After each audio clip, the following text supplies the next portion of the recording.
Hello, everyone, and welcome to another episode of Can of Worms. My name is Nick, and I'm here today to talk about Melty Blood type Lumina. I've been excited for this game to come out for quite a while now. I'm a big, avid fighting game fan, but this game is actually famously niche, so it's something that a lot of people haven't heard of until the actual game got announced earlier this year. Before I get too deep into things, I would like to say please leave a like, comment, and subscribe if you want to hear more from me or my friends here at Can of Worms. And if you want to immediately see more from us, definitely check out some of our other videos that we've done in the past. We like to cover gaming news, our own impressions, and whatever take we may have as a group on whatever topics are going around. So, Melty Blood, like I mentioned before, it's a famously niche fighting game franchise, and that's more than just the normal kind of anime fighting game. A lot of those are niche by themselves, but this game has been in the weeds for quite a while. I guess you can say it's a cult classic. I honestly hadn't even heard of the game until about 3 years ago, watching old tournament footage. But this game is incredibly fun. I'm going to get into more details about what this game actually has to offer, but I want to quickly go over a very incredibly broad view of the story. I'm not going to talk very much about it, but this game takes place in the same universe as the Fate series. If you've ever seen the Fate Stay Night or Fate Grand Order anime or seen the mangas for it, that is in the same universe because this game and the Fate series both belong to a core story called Tsukihime. And that's all I'm going to say about it. Big reason why I bring it up is because Saber from Fate Stay Night is a character in this game. Just kind of wanted to briefly go over that because that's actually a huge appeal for a lot of anime nerds like myself out there.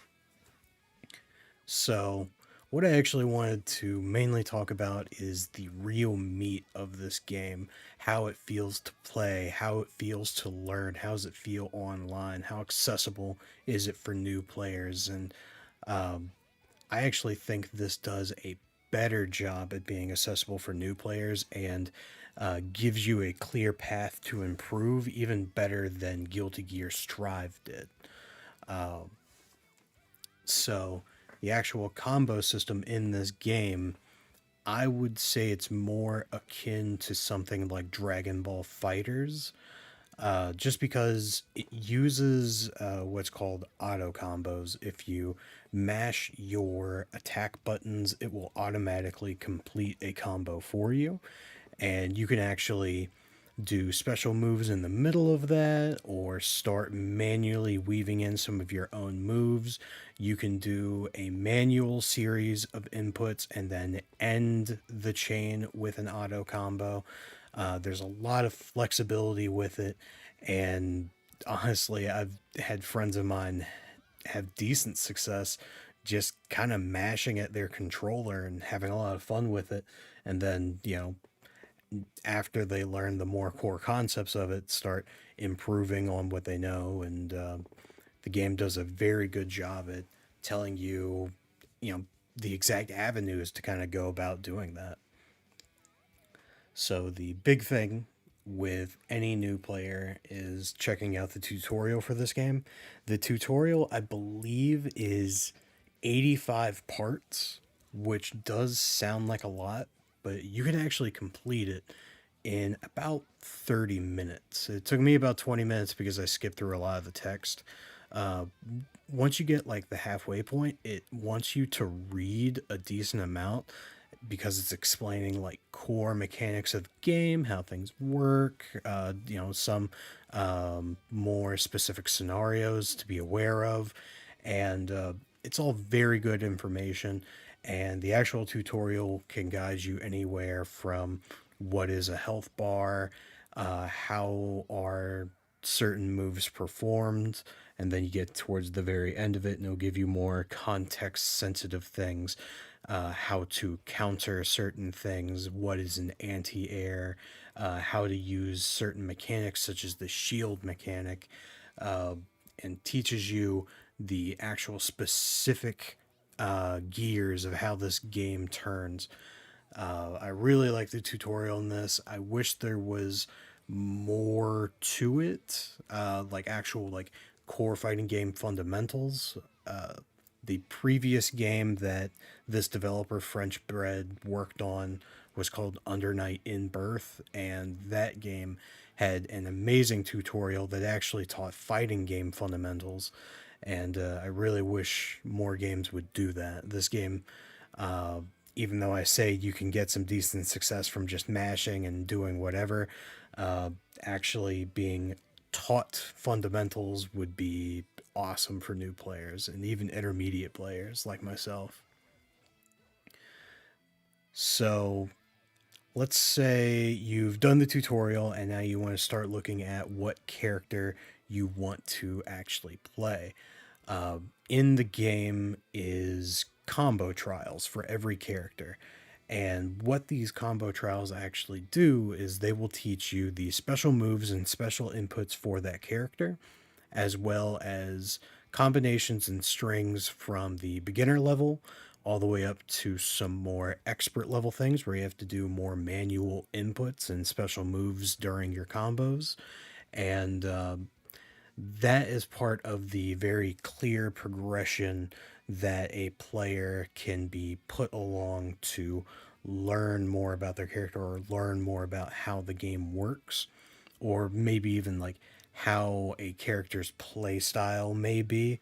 A lot of things like that come in time, things that you just have to learn by playing and playing online. But the game does have a very good, I guess you can say, escalated learning process.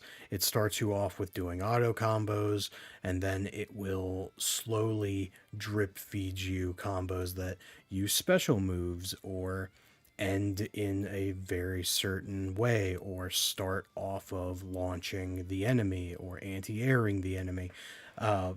It gets very, not difficult, just more in depth as it proceeds. So, let's say you've done the tutorial, you found a character you like, maybe you've done some of the combo trials, and you want to play this game online.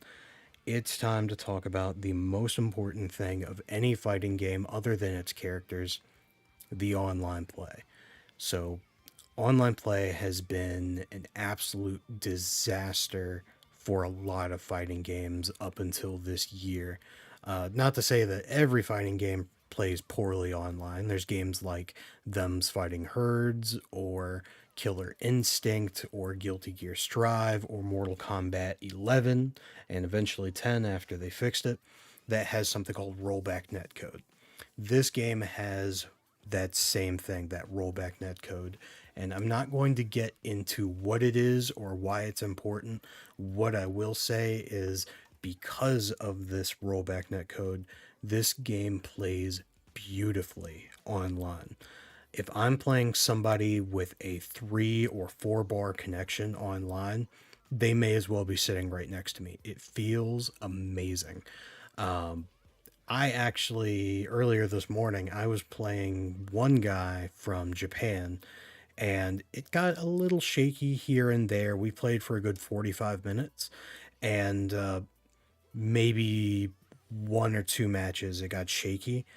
But even as far as Japan, and I'm on the east coast of the US, I was able to play this guy and it felt great. We both had a blast. It's just so fun to play a fighting game that functions perfectly online. All the things I practiced, I can do online because it doesn't feel terrible. And that actually goes back to the accessibility for new and intermediate players. There's a lot of folks who don't play fighting games online because it feels so bad. Like one of my favorite examples is Marvel vs. Capcom 3. Granted, that game is over 10 years old now. but it felt terrible to play online. And then they re-released it on the PS4 and Steam, and it still feels terrible online to play to this day. And that's because it doesn't have what's called rollback netcode to account for basically small intermittent connection issues between two players that are bound to happen. Um, this game just feels great, and if you're a new player coming in and the game feels good, you're actually doing some of the stuff that you practice, you feel good about it, you want to keep playing, you want to keep improving, that's awesome. Or not, just play with your friends. It's totally stable to play with your friends. That's a huge thing. Um, Back on the PlayStation 3, I was a big Guilty Gear fan, and I wanted to play Guilty Gear Sign, but online, it was close to impossible. It felt like to play with my friends because they're not even very far. They were in Iowa, and I couldn't get good matches with them, even though we're both on LAN, even though we're both using a Ethernet cord in the back of our consoles. It still felt garbage to play online, and we eventually dropped it because it was so difficult to have fun with the game online. This game doesn't have that issue, and I really hope that this game lives for quite a while, just because players are able to play on a much wider network. Uh, Street Fighter V is an awesome example of another game that is super popular but feels like trash to play online sometimes. If I try to match with anyone outside of the East Coast, and even half of the people on the East Coast, it feels like trash. I hate it. That game has rollback netcode, but it's implemented poorly and it shows. The game feels like crap. No, I know so many people that just don't have a good time with it. I get a headache every time I play Street Fighter V online. This game doesn't feel like that. Like I said, these guys may as well be sitting next to me on the couch playing this game with me. It feels so slick. So that kind of wraps up a lot of my feelings on it. Um, I have a personal bias with it because I'm a huge fighting game fan. I love the anime aesthetic. I wish so much that I could play the music in this video, but because of copyrights, I can't. The soundtrack in this game is amazing. I love it so much. Um, the character designs I think are great. And actually, towards the end of this, I'm going to show off briefly a custom color palette feature that they've put in for this game. It's not very in depth. I appreciate them putting in a feature like this. I just wish there was more to it than, picking a very small selection of color palettes here and there. But something that they could hopefully update and, add more colors, add more variety to it. I think that would be great. Yeah, if you are someone that is looking for either a new fighting game or looking to either hop back into fighting games or hop in for the first time with some friends, I think this is an awesome place to start. It's very easy to pick up. Like I mentioned before, I have friends of mine that had pretty decent success just kind of mashing. Um, as soon as someone figures out that you're mashing, they'll figure out a way to beat you. But I mean, hey, it's still fun to play. And the big thing is this game was built to be played on a controller. So um, they definitely had the mindset of the majority of players that are going to be on this. They're going to be wanting to play with the controller that came with their console, whether it be an Xbox controller, PlayStation controller, whatever it may be. This game plays amazingly on a PlayStation 4 controller, is what I used at first just to try it out. I'm a huge fan of using my arcade stick, but that's a $200 piece of hardware I use because I'm insane and I'm a rigid old man that doesn't like change. Um, This game also offers the ability to remap every button except for your movement buttons, so you can fully customize your button layout however it feels comfortable to you on whatever controller you're using.